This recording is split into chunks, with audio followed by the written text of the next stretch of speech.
제가 한국에 계신 한국분들과 얘기할 때 제일 많이 듣는 질문 중에 하나, 미국의 파티 문화는 어떤가? 너의 파티 경험은 어때? 대학생활 4년 동안 얼마나 많이 놀았냐? 이런 질문을 되게 많이 받아요. 물론 만으로 23살이나 먹은 네가 이제 와서 무슨 파티 얘기냐 이럴 수도 있는데 저도 공감합니다. 벌써부터 이런 얘기를 하려니까 현타가 오는데요. 아무튼 미나리, 너 뭐 이런 얘기보다 재밌는 파티 얘기 이런 걸 해야지 조회수가 늘어나기 때문에 이 계기로 미국 대학 파티에 대한 시리즈를 한번 해보려고 해요. 뭐 저스틴 비버와 카니에 웨스트가 부비부비 이런 거에 대한 얘기를 하기 전에 미국 대학에 있는 Greek System, Fraternity and Sorority, 노는 목적으로 만나는 동아리, 이것에 대한 얘기를 먼저 풀면 미국 파티 문화를 이해하는 게 좀 더 쉬워지지 않을까 이런 생각으로 제가 지금 막 말했던 쓸데없이 으스시한 영어 단어에 대한 쉬운 설명과 경험담에 대해서 한번 풀어볼게요. 미국 대학들에는 Greek System이라는 게 존재합니다. 이 Greek System은 이름은 Greek System이지만 이 Greek System에 속해 있는 Fraternity들과 Sorority들, 남자 동아리, 여자 동아리들이 Greek 알파벳으로 만든 이름을 갖고 있는다는 것 빼고는 Greece하고는 아무 관련이 없어요. 저도 이 사실을 잘 몰랐는데 이 영상을 준비해보면서 알게 된 사실은 이 Greek System이라는 전체가 William and Mary라는 대학에서 시작된 문화인데, 그 William and Mary가 그 당시에 William and Mary에 있는 수많은 동아리들이 술을 마시고 노는 목적으로 만들어져서 우리는 얘네들과 차별화를 두기 위해, 우리는 약간 아카데믹한 모임을 두기 위해 그릭 알파벳으로 클럽을 만들고 술 마시는 이런 낮은 행동을 하지 말고 우아하게 멋있는 얘기를 하면서 떠들자, 약간 이런 목적으로 만들어졌대요. 아이러니하게도 지금은 Greek System equals alcohol, Greek System equals party 라고 말할 수 있는 정도로 Greek System에 속해 있는 거는 결국은 나는 놀고 싶다 이런 말과 평등하게 된 것 같아요. 그럼 이 동아리 이름들이 그리스 알파벳을 따온 것도 좋고 노는 목적으로 참여한다고 하는데, 정확하게 Greek System은 뭔가? 앞서 말했듯이 Greek System은 Fraternity와 Sorority로 나뉘어 있어요. Fraternity들은 남자들이 들어가는 동아리, Sorority들은 여자들이 들어가는 동아리, 그리고 미국 전체에 수많은 Fraternity들과 수많은 Sorority들이 있습니다.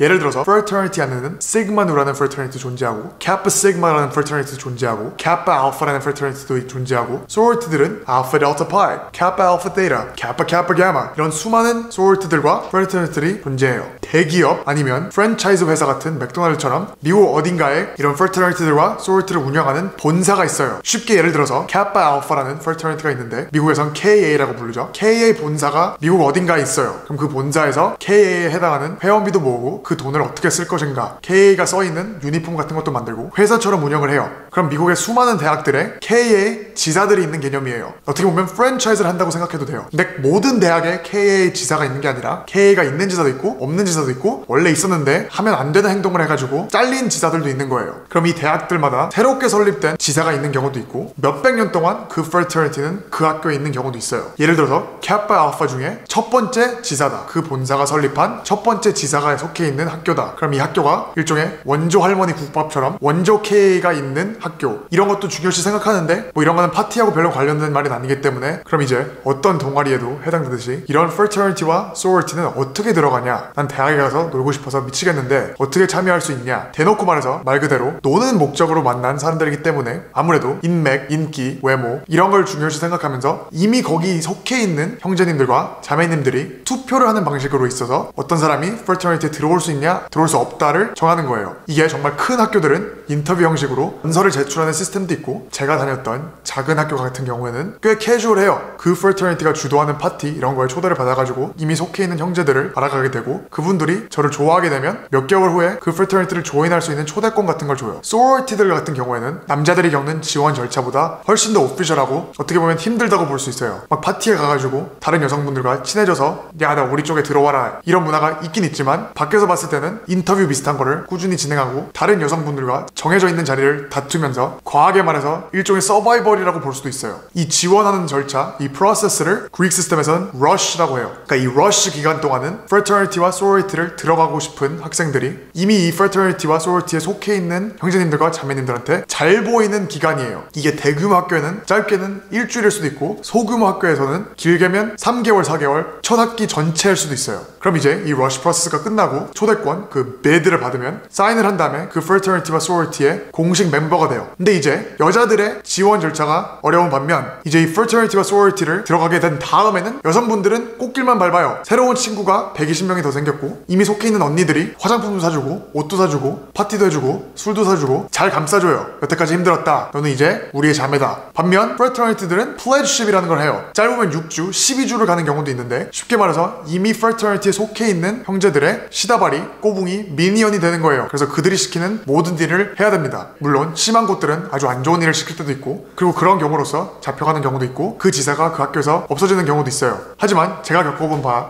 이 플래지십의 핵심적인 목적은 이들한테 해코지를 해야 되겠다, 나쁜 일을 해야 되겠다 이런 게 아니라 나도 이걸 겪었으니 너도 이걸 한번 겪어봄으로써 우리는 같은 경험으로 인해서 형제가 되는 거다. 약간 이런 마인드셋이에요. 이 플래지십에서 내가 겪는 일들이 내가 정말 이걸로 통해서 팀워크도 생기고 이 사람들과 같은 어려움을 견뎌내서 이 사람들 위해 뭐든 할 수 있게 됐다. 이런 생각이 들면 괜찮은 프래터니티를 들어가게 된 거고 이 사람들하고 형제고 나발이고 모르겠다. 내 지난 3개월이 아깝다. 이런 생각이 들면 질이 안 좋은 프래터니티를 들어갈 수 있다는 생각을 한번 해보셔도 되는 것 같아요. 아무튼 프래터니티 같은 경우에 이 플래지십이 끝난 다음에는 오피셜 형제가 되는 거죠. 그럼 이제부터는 남은 대학생활 3년을 이 프래터니티 아니면 소로티의 오피셜 형제 아니면 자매로서 즐기시면 돼요. 아무튼 이 프래터니티와 소로티들은 놀려고 만나는 게 목표 1순위예요. 그래서 이들은 자기들이 모은 회원비로 술을 엄청 많이 사고 파티를 많이 운영해요. 이건 학교 규모에 따라 얼마나 큰 파티를 하느냐, 파티 입장료를 받냐, 어떤 유형의 파티를 하냐 이런 건 다 달려있는데 이 사람들은 근데 계속 이 사람들이라고 하는데 저도 프래터니티에 있었기 때문에 그런 말은 삼가하겠습니다. 저희들은 이런 프래터니티, 소로티를 조인한 이유가 물론 우정 뭐 이런 것도 좋죠. 근데 결국은 목표는 파티를 하는 거기 때문에 어떻게 놀까 이런 거를 중심으로 모여서 토론을 합니다. 그럼 이 프래터니티와 소로티들이 제가 영상 제목에 쓴 것처럼 1년에 몇천 불, 만 불씩 투자하면서 그걸 다 노는 거에만 쓰냐? 또 그런 건 또 아니에요. 제가 이거는 되게 미국을 좋게 보는 시점인데 아무래도 후원, 도네이션 이런 거에 대한 생각이 되게 발달된 사람들이고 미국 문화에 깊숙이 그게 들어가 있기 때문에 이 프래터니티, 소로티들이 좋은 일도 되게 많이 해요. 레퓨테이션, 밖에서 보는 시선이 있기 때문에 몇백 명이 속해 있는 프래터니티, 몇백 명이 속해 있는 소로티들이 불우이웃 돕기 이런 것도 되게 많이 하고 학교에서 안 좋은 일이 벌어졌을 때 동아리 안에 속해 있는 어떤 형제님, 자매님이 안 좋은 일을 겪었을 때 다 같이 도와주고 그런 일들도 되게 많아요. 그 같은 프래터니티, 같은 소로티에 속해 있다는 아이덴티티 안에서 네트워킹도 되고 멘토도 삼을 수도 있고 인터뷰할 때 프로페셔널한 자리에서 그릭 라이프에 대한 대화를 할 때도 많아요. 너는 땡땡 프래터니티이기 때문에 무조건 우리 회사에 데려온다 이런 건 아니지만 아무래도 내가 한 경험을 네가 했고 이 프래터니티 안에서만 할 수 있는 경험을 우린 둘 다 했기 때문에 공감이 간다. 그 프래터니티 안에는 비슷한 사람들이 모였기 때문에 네가 어떤 류의 사람인지 짐작이 간다. 그럼으로써 약간 널 더 좋게 봐주겠다. 이런 경우도 없지 않아 있습니다. 근데 미국 얘기하면 인종 얘기를 안 할 수가 없죠. 흑인 분들이 많이 속해 있는 프래터니티와 소로티들도 따로 있고 꽤 최근에 만들어진 건데 아시안들이 많이 속해 있는 프래터니티와 소로티들이 있어요. 다만 저는 이 흑인 분들이 많이 참여하는 아시안 분들이 많이 참여하는 프래터니티와 소로티에 대한 경험이 없어서 그거에 대한 얘기는 잘 못하겠는데 대부분은 노는 걸 중심으로 모이시는 것 같아요. 물론 그 인종에 관련된 얘기도 하고 같이 느껴본 미국에 대한 어려움 뭐 이런 거에 대한 토론도 많이 하겠지만 결국은 그 동아리들도 같이 모여서 놀고 재밌는 얘기를 하는 목적으로 만든 단체들이라고 저는 알고 있어요. 이 노는 프래터니티와 소로티 문화를 넘어서 어떤 목적을 갖고 만들어지는 프래터니티와 소로티들도 있어요. 예를 들어서 비즈니스에 관심 있는 애들이 모여서 만드는 동아리, 변호사가 되기 위해 법대를 준비하는 사람들이 모여서 만든 프래터니티. 근데 결국은 이런 동아리들도 제가 알기로는 모여서 물론 그런 얘기도 하고 그런 이벤트도 만들고 그러겠지만 결국은 모여서 노는 것이 목적인 것 같아요. 파티에 대해서 얘기를 하고 싶어서 프래터니티와 소로티에 대해서 얘기하고 싶었는데 결국은 또 별의별 말 다 하고 영상이 끝나가는 것 같아요. 오늘 진짜 하고 싶었던 말, 대학이 그립네요.